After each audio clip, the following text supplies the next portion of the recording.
A stranger at the bar said 4 chilling words. I know what you did. What followed blurred the line between paranoia and something far darker. I locked my doors, but he still got in. I wish I had answers. I wish this was just a nightmare. Hey there, my spine-chilling YouTube family. I'm Naira Vox, a 23-year-old college girl with a restless curiosity and a soft spot for the shadows that whisper in the dark. Tonight, you're stepping into my 4th horror tale here on this channel. So, grab your headphones, kill the lights, and let the darkness pull you in. Let every sound crawl under your skin, and let your imagination roam free, because what you're about to hear might just stay with you longer than you'd like. If this story sends shivers down your spine, show some love in the comments, and hit that subscribe button for haunting encounters every day.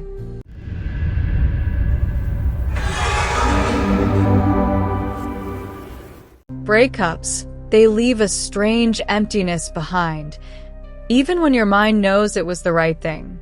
I've been piecing myself back together, slowly, after parting ways with someone I spent nearly 3 years with. I won't dive into details. There was no yelling, no betrayal, just that quiet realization that we had outgrown each other. But that didn't soften the ache. Some days, everything, every street, every song, every shadow, whispered his name. I stuck to the no-contact rule like a lifeline. I knew it was the healthiest way to let the wound breathe. But God, it was brutal. And out of everything we shared, I think I missed our late-night pool games the most. It was our thing. I could hold my own on the table. Above average, I'd say, but he danced around the felt like it was choreographed. Trick shots off rails, impossible banks, and combos. There was a poetry in how he played. I think he'd even started learning the mass shot, curling the cue ball like it had a mind of its own. We each had tables at home, but let's be real, young hearts don't want to stay locked indoors every night.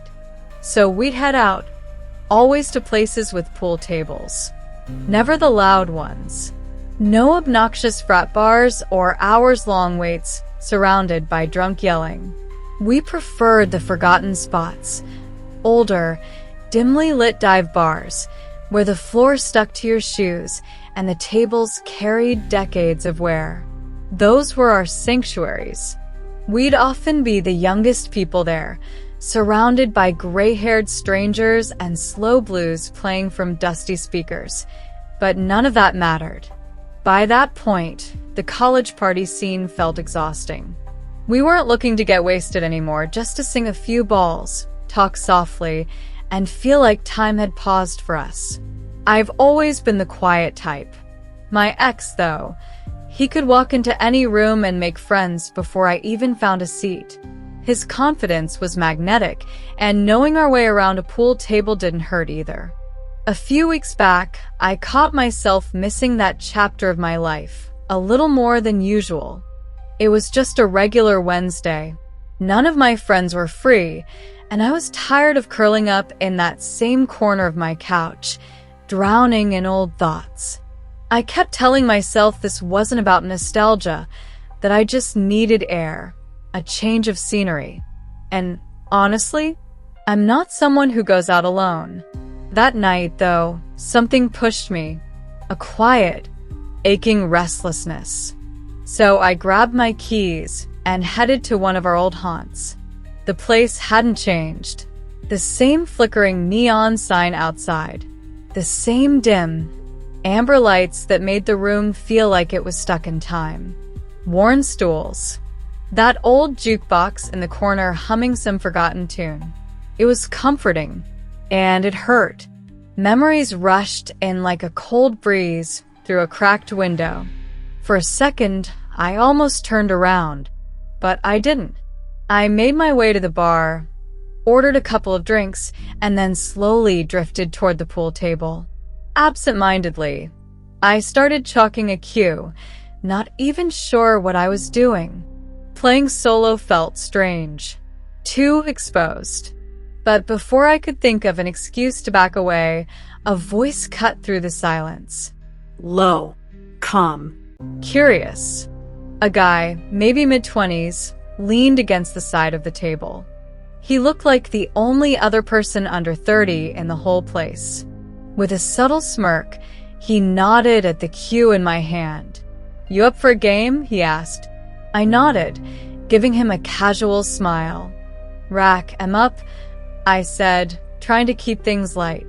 He fed a few coins into the table and started setting the balls. Wrong. Completely wrong.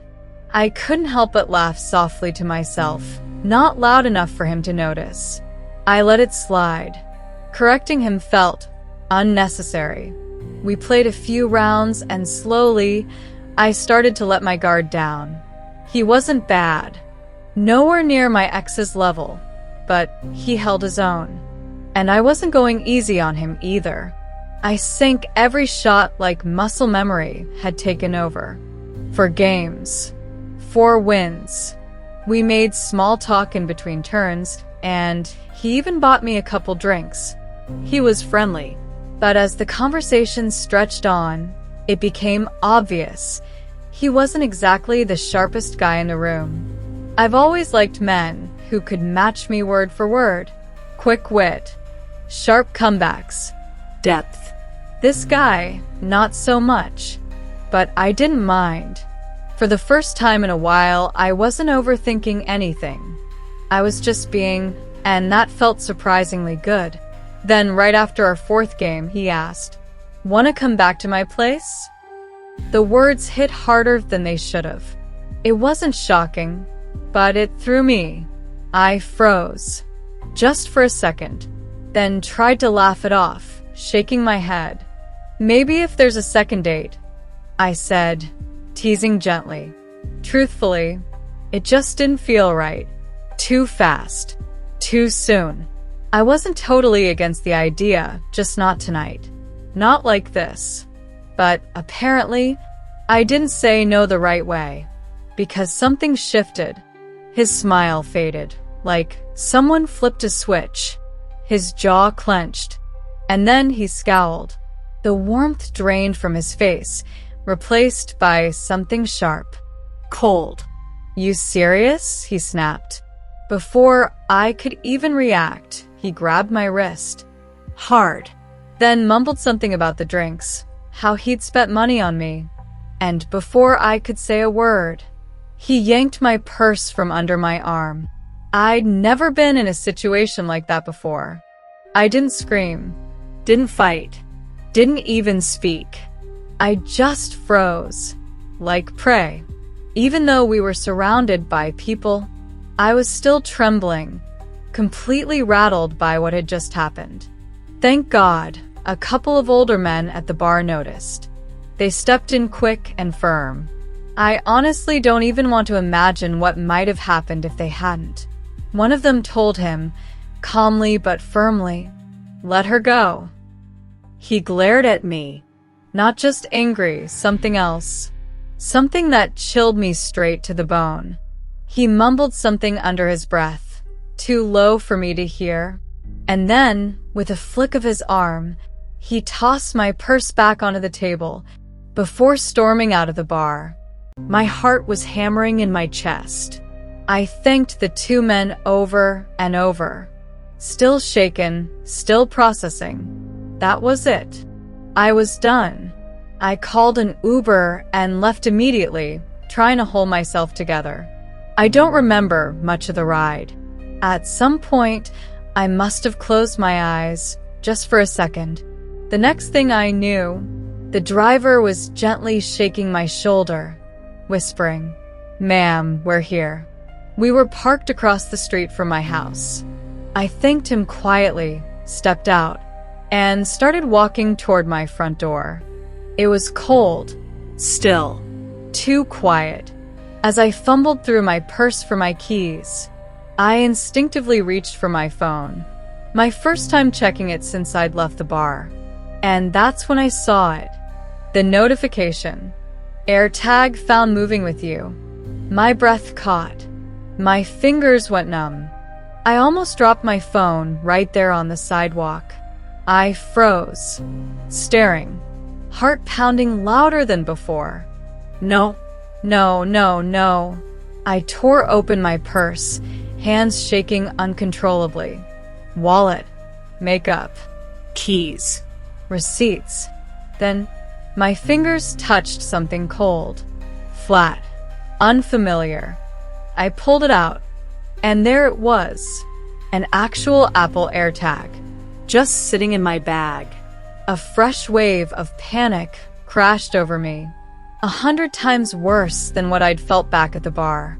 Someone had been trying to track me, follow me, to my home. I was still standing there, in the middle of the street, under a dim streetlight, completely exposed. I didn't even think. I dropped it to the ground, Stomped on it. Once. Twice. 10 times, until it cracked open, until it stopped blinking, until I was sure it couldn't track me anymore. I stood there, trying not to scream, breathing hard, the icy night air slicing through my clothes like glass. And still, I couldn't shake the feeling that someone was still watching. I needed to get inside. I looked around, panic setting in, but the street was eerily empty. Whoever planted that AirTag, probably that guy from the bar, he'd know exactly where I was. Well, maybe not my exact house, but the street? For sure. The houses here are spaced out, big and sprawling, so it wouldn't take much for him to figure it out. I grabbed my purse and sprinted to the back door, fumbling with the lock as my hands shook. Finally, I got inside, slammed the door behind me, and locked it tight. My heart was pounding so hard, I thought it might explode. I was safe, but I couldn't stop shaking. I walked up to my room, but it felt like I was trapped in this nightmare. How had I gotten myself into this mess? Normally, by 10 p.m., I'd be out cold, 9, maybe 10 hours of deep sleep. But tonight, there was no chance I'd be sleeping. I stood at my window, staring blankly out, hoping the quiet would calm me. I wanted to believe it would, but then I saw it. An old, beat-up Lincoln. It slowly rolled past my house. At first, nothing unusual.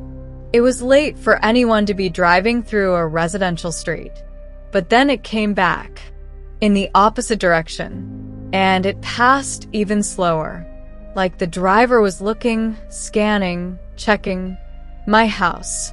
I didn't want to face it, but there was no denying it now. It was him. It had to be. He was trying to find my house. My pulse raced. I felt frozen, like the very air around me was thick with dread. The next time the car passed, I saw it. The driver's side window was rolled halfway down.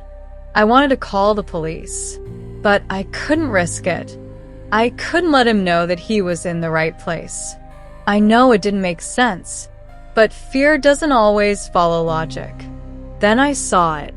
The driver's hand was hanging out of the window, Clutching something. a knife. My blood ran cold. Instead of driving past, the car stopped, right in the middle of the road, across from my house.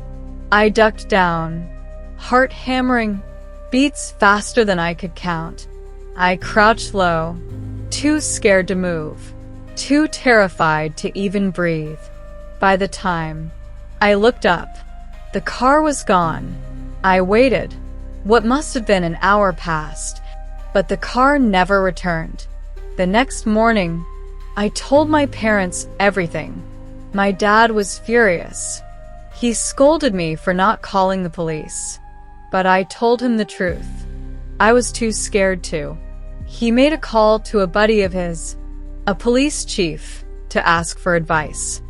His friends said there wasn't much they could do, not without more evidence, or the car's plate number, which I hadn't been able to see. His friend told us to call the police right away if we saw the car again. I didn't leave the house for days after that. Even now, I still feel that pit of fear in my stomach, wondering if he's out there, waiting for me to step outside again. But the car hasn't been back since. Maybe, just maybe, the nightmare is over. I don't have the most exciting life, but it's comfortable. I'm 40, single, no kids. Some might find that depressing, but honestly, I'm okay with it. I've got a steady job, a decent house, and no one to answer to but myself. I work as a bartender at a high-end luxury rooftop bar in a neighboring town. It's the kind of place that caters to people who think regular bars are beneath them. I don't live anywhere near that level of luxury, Though, my place is in a modest neighborhood, about 20 minutes away. But working there, it has its perks. The tips are amazing, and people in that area aren't shy about throwing their money around. The rotating crowd keeps things interesting. Since the bar is upscale, we don't have the typical regulars you'd find at a dive. I like that. I've never liked how close some customers would get with me, or any other bartender for that matter. Maybe that's just me. I prefer to keep to myself. I should probably mention my name. It's Kevin, and that'll be important later. It was a Friday night, our busiest night. The place was packed, as usual, with groups of friends clinking glasses, couples on date nights, and a few people who probably wandered in just to feel important. I always like to play a mental game with my patrons. I like to play a little game with myself, trying to figure out who's pretending to be something they're not. You can tell a lot about people by the way they order their drinks. The ones who ask for complicated cocktails, they're usually trying to impress someone. The ones who order whiskey neat, they've had a day. I had my eye on a couple at the end of the bar. Their wine glasses almost empty. It's always better to offer a refill before they have to wave you down. I was in my groove, mixing drinks and chatting with customers, when I noticed someone walk in who definitely didn't belong. I clocked him immediately. He was clenching his teeth, scowling like he was ready to explode. His jet black hair was a mess, sitting like a bird's nest on his forehead. He was wearing a plain black hoodie under a faded leather jacket, the kind that hadn't been cleaned in years. There were stains all over it, but none of that was as unsettling as his face. I mean, he just looked so angry. He made a beeline for the bar, but instead of sitting, he just stood there, glaring at me. I couldn't help but wonder how he'd even gotten past the doorman. I cleared my throat and asked if I could get him a drink, trying to keep my tone neutral, despite the unsettling vibe he was giving off. He didn't answer right away, which was odd. He just kept glaring at me, like he was ready to throw a punch. Finally, he muttered, "Double shot of Jaeger." I nodded, grabbed a glass, and poured the shot. Jaeger's not a drink we pour often here. Most of our patrons ask for something a little more refined. But hey, if someone wants Jaeger, I'm not one to judge. I wasn't about to question his taste. I set the glass in front of him and moved on to serve a few other customers. When I came back to charge him, he tossed crumpled cash onto the counter. That threw me off a bit. Hardly anyone pays in cash here. But again, it wasn't my place to judge. I rang him up, and I was ready to move on when he spoke again. I still remember his exact words. "I knew I'd find you here, Kevin." I froze. My eyes snapped to his as I scrambled to process what he'd just said. I put the glass in my hand down and demanded to know how he knew my name. I didn't want to make a scene, so I kept my voice low. But I hoped he understood how serious I was. He didn't answer my question, just stared at me, with that same angry intensity. Finally, he said, "I know what you did." Before I could ask what he meant, he turned and walked toward the elevators. I wanted to yell something or chase after him, but I decided against it. I was on the clock. I couldn't just neglect my job. Instead, I stood there for a moment, completely thrown off. I was honestly confused out of my mind. I didn't recognize him in the slightest. I couldn't think of a single thing I had done that would warrant such a cryptic statement. I'm no saint, but I don't go around making enemies. It put me in a sour mood for the rest of the night.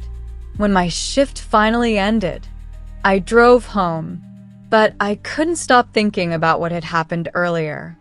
I racked my brain for any explanation, but I couldn't come up with anything that made sense. By the time I went to bed, I was still unsettled by the whole thing. In the middle of the night, I randomly woke up. I wasn't sure what had woken me. I didn't need the bathroom, and I'm usually the type to sleep straight through the night. I didn't hear or see anything, but something felt off. Without moving, I kept my eyes open, waiting for them to adjust to the darkness. After about a minute, I saw something that gave me a rush of pure fear. There was a dark mass in the corner of my room, next to the door. It was just standing there, but I was 100% sure it didn't belong in my room. I felt my heart race, but I forced myself to stay still, pretending to still be asleep. Someone was in my room. I repeated that thought to myself over and over, almost 6 times. Before it truly sank in, I knew I had to do something. I counted silently to 3, and in one quick motion, I sprang out of bed, screaming like a crazy person. I was prepared for a fight, but the figure didn't come toward me. Instead, he bolted for the door. As he moved, I heard something clatter to the floor. I chased after him through my house, but by the time I reached the front door, it was wide open. Whoever had been in my room was gone. I wanted to run out into the yard to look for him, but I was worried I'd be walking directly into a trap. Instead, I made what I still think was the smart decision. I slammed the door shut and locked it. I thought back to the clatter I'd heard earlier in my room. I walked back to my bedroom, turned on the light, and froze. In the corner of the room, there was a knife, just lying there on the floor. It was one of mine, taken from the kitchen. I felt sick. Whoever I'd just chased had been planning to hurt me, possibly even kill me. I called the police right after that, and they arrived quickly, searching both my house and my yard, but they found nothing. I gave the police a description of the man from the bar, and they got the video footage for my shift, but they still haven't found him yet. I haven't heard anything from them. The thing that freaks me out the most is, I know for a fact I locked all my doors that night. I lock them every night. During their search, the police couldn't figure out how he got inside. None of the windows were broken or unlocked, and there were no signs of forced entry.